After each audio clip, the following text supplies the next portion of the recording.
আজকের ব্লগটা তো শুরুই করলাম একটু অন্যরকম ভাবে। আমার মামার বাড়ির দাদুর শরীরটা একটু খারাপ, তাই ওনাকেই দেখতে যাব আমি, মা আর বাবা। তো বাইকে করে যেতে কিন্তু প্রায় 2 ঘন্টা লাগে পৌঁছাতে, বেশ দূর। তারপর তো আমরা গেলাম হচ্ছে ঝাউডাঙ্গা দিয়ে, আর মামার বাড়ি যেতে হলে একটা গঙ্গা পার হতেই হয়। তাই নৌকা পার হয়ে পাটুলিতে একটু দাঁড়ালাম, সেখান থেকে দাদুর জন্য কিছু ফল আর মিষ্টি কিনে আবার রওনা দিলাম। তোমরা কে কে এই জায়গাটা চেনো কমেন্টে কিন্তু অবশ্যই জানাবে।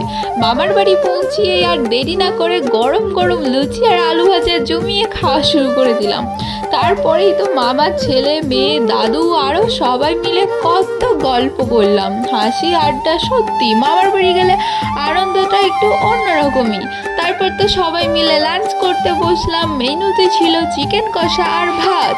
কিন্তু যতই ভালো লাগুক আমাকে আবার বাড়ি ফিরতেই হতো, কারণ খুব তাড়াতাড়ি আমার 4th সেমিস্টারের পরীক্ষা শুরু হচ্ছে।